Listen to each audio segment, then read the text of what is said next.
Hello, everybody. Thank you for spending some time with me this morning. Got a great show for you today. Short on time, but heavy on content. So, looking forward to saying what I have time to say. Got my little bullet points here, and we'll see where my wandering mind takes us. Thank you for waking up with me. Please like this stream, share it. Feel free to comment. If you comment on YouTube, I might actually see it. But anyway, let's get started. So, I almost died yesterday. Not even being dramatic. I mean, I was in a significant car accident that was not my fault, the details of which I don't want to go into too much, partially because it happened where I work. And I work on a construction site, okay? But I'll just tell you because I get on the mic and I want to be open and honest and whatever. My forklift driver, who I've been working with for 10 years, who's one of the best, I guarantee he's in the top 100 forklift drivers in the country. He fucked up. He made a mistake. And the result of which was he put one of his forklifts, like he is a 6 foot forklift, fork, 4 feet of it went into the front driver's side of my car, my Kia, my 2013 Kia Optima. And I was driving it. It was like, what the hell, dude? Anyway, without getting into all the details, if it had been 3 feet another direction, that forklift was going right through my stomach. I mean, literally. I actually came fairly close to being killed yesterday, which is so random and bizarre. But I'm using it as an opportunity to be grateful, right? Like a healthy person would. And I mentioned in one of my previous live videos this guy Bashar, who's well, there's this guy Daryl who allegedly channels this entity Bashar, who I found out the other day is actually claims to be Daryl's future self. So there's this guy who says stuff and he claims that it's coming from his future self, and he gives amazing life advice. And basically his life advice is to follow your passion with no expectation that there will be positive results, and trust me, positive results will flow. It's all about mindset. But he's got a really good way of explaining how to be in a positive mindset all the time and why you should. But one of the more interesting videos he did, clips that I saw recently, was he was speaking about this concept of a near miss. First of all, he talks about aliens and alternate realities and timelines and all this crazy shit. But one of these things he said that really caught my attention was he goes, "You humans on this planet have," I do a pretty good impression of him because you have this concept of what's called a near miss. And he goes, sometimes when you've had these near misses and you feel like you almost died, but you made it. He goes, sometimes you didn't. You did die, but you go to your spirit guides and then they send you back because you still have more to learn on this planet. Or so I had this weird feeling after the accident yesterday, like, hey, is this the same girlfriend that I came home to? Is this the same dog? This is the same life. Did I die? Am I now in an alternate reality? No. So I think I dodged a bullet. I dodged a bullet. I could have been impaled by a forklift. It was crazy. The guy, it was so scary because he couldn't see at all. It's like when I realized, holy shit, he can't see at all. He can't hear at all. I'm laying on the horn. I'm sitting in there. I'm in disbelief that he's going to just barrel right through me. And next thing you know, by the time I realized I needed to hit it in reverse and hit the gas, I put it in reverse and I went to go slam the gas and boom, impact. So it was just like, holy shit. Had that been 3 feet to the south, no morning show. Okay. So grateful to be here. My car, I love my car, and we'll see what happens. Okay, that's life. You make lemons out of lemonade. Let me get to some show administrative stuff real quick. I'm not in love with the title of these morning live streams, Mornings with Brian. But like my podcast title itself, Searching for Political Identity, it tells you what it is. This is Searching for Political Identity, and this is a Morning with Brian. But I will see. I like doing these lives. You know, back when I started my podcast in law school in 2021, I would do a lot of solo episodes because I wasn't getting guests consistently at that time. And so I did, and I was basically just data dumping what I learned what I was learning in whatever class I was in law school at the time.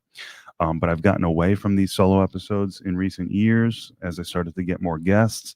But with these live streams, I feel like I can do more solo episodes. I'm still able to have the same amount of guests, and so it's cool. So I'm enjoying it. So expect more of these, hopefully with a better title in time. And it's interesting, you know, it goes on YouTube, it goes in your live section of your videos. It's a different category of videos than your uploaded video. So I'm getting a feel for how all this works. And like I said, I'm having fun. So hopefully you are too.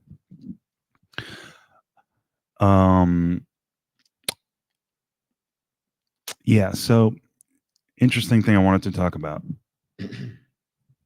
is the challenges that I face, that anyone faces as a podcaster, but the challenges that I'm facing. Here they are. One is the challenge to actually find my political identity, which was the intellectual purpose and the purpose of the podcast. That's one. But two is, as a podcaster, it's like, okay, you're not just talking to people and trying to find your political identity. You're the host of a podcast. You want attention, you want to grow, you want an audience. So that's a whole separate thing than just connecting with people and asking them questions, right? So how do I be funny? How do I be entertaining? How do I sound good on the microphone, on the video? All these things that I need to pay more attention to. I'm starting to pay more attention to, but it's interesting how, you know, I went from being, first of all my friends would tell you I'm an attention whore and I have no problem being the center of attention. And that was true from an early age. Always had a little bit of a performer in me. But for so many years, and I mentioned this in previous live streams recently, you know, all the pot, all the depression, all the uncertainty, I really withdrew. I wasn't active on social media for 15 years of my adult life. You think I was active? Hell no. Because I was a wimp. I was scared out of my mind. I didn't know who I was. I still don't. I'm searching, but I've gained a lot of confidence over the years. I've grown a lot. And, it's just kind of interesting. Now I've come full circle and I'm being outward again and expressing myself, and I'm enjoying it, but I got to learn how to do it and how to do it better. So it's just kind of interesting how life works. Yeah, so let me just run through these last couple bullet points, and then I'll get out of here. So, because my car was struck in a serious manner yesterday, I was not able to do the podcast episode I had scheduled for yesterday, which was a guest episode, and my guest was the venerable Austin Peterson. You know, he AP for Liberty, for the number 4 Liberty on Twitter. You know him. He hosts the Wake Up America show. He's amazing. I don't know too much about him other than he's a really good broadcaster. He does it as his full-time job, it seems. He does it every morning. He's got an amazing merchandise shop. He's very talented speaker, broadcaster. I know he ran for president as a libertarian in 2016, and I guess was defeated by Gary Johnson, who you may know gave the famous "What is Aleppo?" remark on TV, which effectively ended his campaign and probably set the libertarians back a decade, which I think, as I learn more about libertarians, is kind of ironic because a real libertarian would tell you, why should I know what Aleppo is? It's a city in Syria and it's being attacked. Well, that's not my business. I'm the president of America. I don't need to know what's going on in Syria.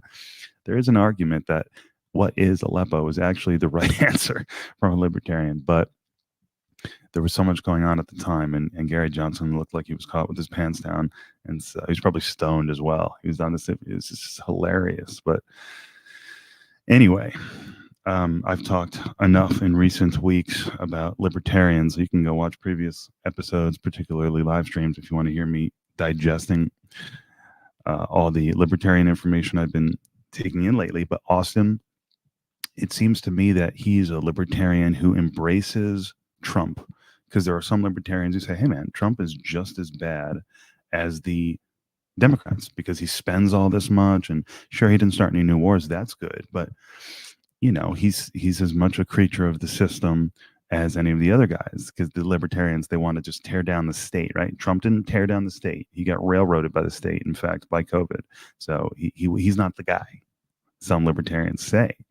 But Austin doesn't say that, and I was looking forward to talking to Austin about this, and we will reschedule, and we're going to have an amazing conversation about several things. But one of them is going to be, hey, Austin, I assume you embrace Trump as a libertarian because your calculation is, and this is where it gets interesting, all the different factions and libertarians and the strategies. But I assume his belief is like, hey, you're either let's measure the force, measure it out. You're either a net force pushing towards tyranny or a net force pushing towards liberty. And I'm assuming he thinks Trump is a net force pushing towards liberty. And that despite the fact that we have shitty choices, Trump is the only one who can win. Only one. And so that's why he would support Trump. I'm pretty sure that's going to be his answer, but I'm really looking forward to talking with him about so many things. How does he do his show? What time does he wake up? How does he schedule his guests? How does he make money on his merch shop? How rich is he? It's going to be awesome. So Austin, thank you for being flexible. That's very exciting. I have 2 guests scheduled for this weekend. One of them has created like a database online. It's called Egora. We'll talk about it in that episode, but pardon me. Hold on. It's actually like a really interesting looking website where you could learn a lot about your political beliefs and share your political beliefs in a really interesting, organized way. So he's actually going to be a cool guest. And then that's Saturday. And then Sunday, I've got this guy who goes by the handle Socialist Legacy, at Socialist Legacy. His name on Twitter is called Old Fashioned Marxist. This guy's brilliant. I saw him as a guest on the Aiming Up podcast. Okay, Brent, who hosts the Aiming Up podcast, was my guest recently. So in preparation for that video, I watched a couple of Brent's episodes, and they're amazing, by the way. Go check out Aiming Up podcast, really. And as I've said previously, his whole thing is he's an anarchist. He would call himself a pure libertarian. The logic there is that if you're a libertarian, you probably are eventually going to embrace anarchy. And I could say a lot more about libertarianism. Maybe I will. I'm actually running out of time. But I watched this episode that Brent did with this guy, Old Fashioned Marxist. It was incredible. So on Sunday, I'm going to get an education in Marxism and socialism, capitalism, what these words mean. It's actually going to, I'm looking forward. It's probably going to be one of the most important episodes I've done so far in defining things, understanding what the hell they mean. Okay. So real quick, what I want to do now is give a shout out to a friend of mine. I'm going to share the screen and just show you the book that I purchased yesterday in support of a Twitter friend. Share screen. Okay. Window. Here we go. I bought this yesterday. Can you see it yet? Not yet. Here we go. Here we go. D.A. Song. Is there an N in her last name? I don't think there is. Y Song. Yeah. D.A. is a big friend of mine. She's been supportive since I got on Twitter 3 years ago. And I support people who support me. And I have a feeling she's an amazing writer. So I just got this on Kindle yesterday. And I'm looking forward to reading it. I love this stuff. And she believes that, she's a fiction author, but she believes that all of this stuff is real, the aliens and interdimensional beings. So, I've talked about that enough lately, and I'll talk about it again soon. But crazy shit to ponder. And again, big picture is like, what's true? What's real? Because if I understand what's real, what's true, then maybe it'll be easier to understand what the best form of government is, right? And maybe I'll be able to easily figure out what my political identity should be. So I did not know when I started this podcast that the pursuit of alien life would be such a big factor in how I feel about things, but it is relevant to some degree, I would say. Okay, let me get that off the screen. Let me wrap this up here. So I've told you about the next few guests I have, and I have months of guests scheduled out now. So it's like really cool. But I want to tell you very quickly about the last few guests I've had, just to do respect to them. Like I said, Brent, the host of Aiming Up.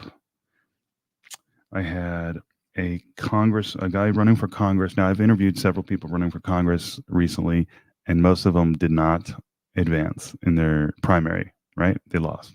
I've been talking to some losers. No disrespect. But this guy won. He advanced. And so he's still running. His name is Daniel Martinez.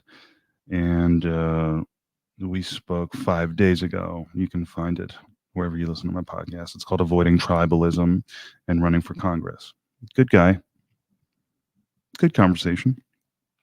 Same with Frankie Lozada, who is currently running for president as a Democrat. He frankly told me that he's planning to suspend his campaign in the near future, probably run for Congress in New York.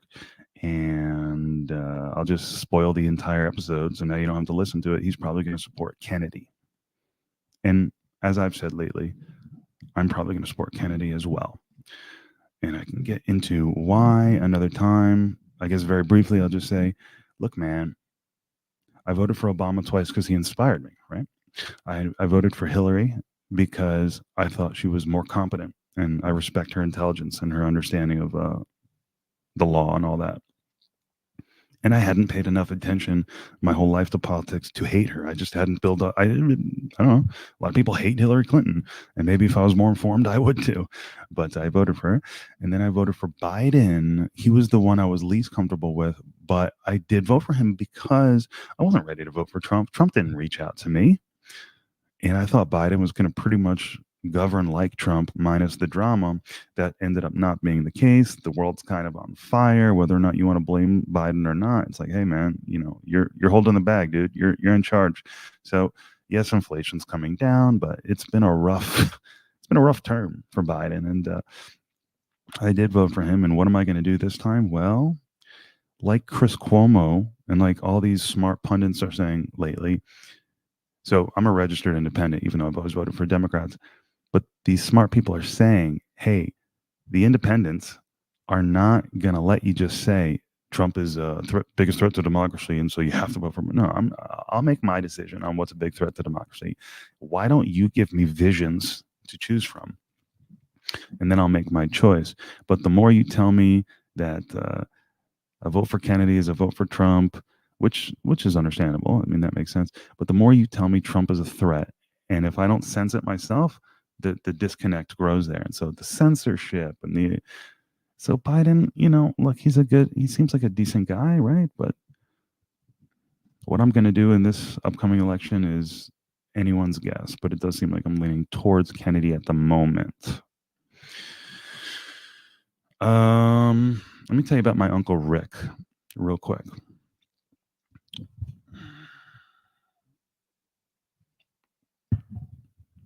In some way, you might say I'm following his footsteps in my own way. He is a podcast radio host.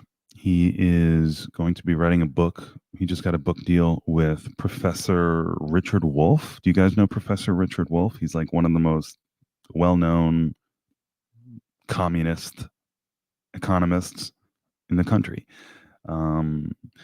If you're not a lefty, you probably think he's retarded. If you are a lefty, you probably think he's a genius. My uncle is definitely not retarded, and neither Wolff is clearly not retarded. But, if you don't believe in leftist economics, you probably think he's crazy. My uncle's not crazy or retarded. My uncle is brilliant. He's an amazing writer. You got to sign up for his newsletter at RJ Eskow on Twitter, I believe is his thing.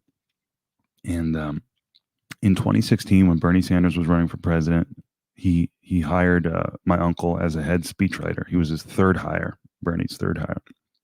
My uncle's very well respected in progressive circles, and I'm so proud of him. I'm excited that he's going to be writing this book with Professor Wolff, and I love and respect my uncle. He's a hardcore progressive, and he doesn't shy away from.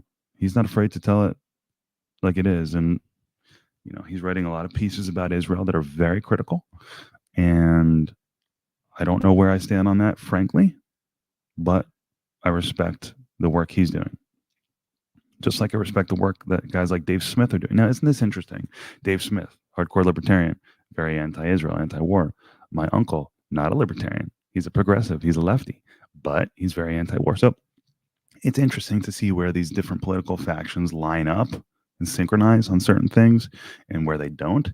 So foreign policy, anti-war, what Israel's doing now is where they would align.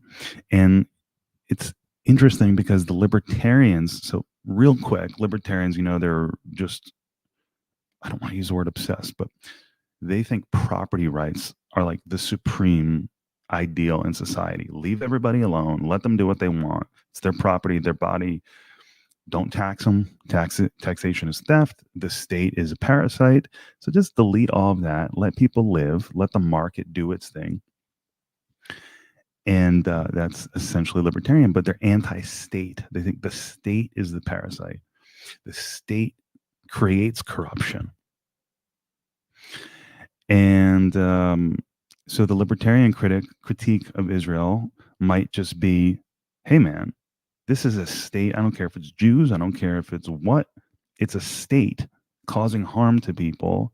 So let's vehemently oppose it. But my Uncle Rick, he's not an anti-statist. He wants the state to exist. He wants the state to redistribute wealth. So different reasons to arrive at the same conclusion. That's very interesting. But my Uncle Rick is an amazing guy. And he's one of the absolute best progressive thought leaders. I had him on my show, episode number 8 years ago, and I'm due to have him back. I'm due to call him too. So I kind of touched upon Israel there. Last thing I'll say is it's my mom's 70th birthday today. So happy birthday, Mom. I love you. Guys, at some point I'll open up a little bit more about my family. There's lots of stories to tell there. It's been quite a ride. My mom's a great person, and I'm grateful for her. Lucky to have her.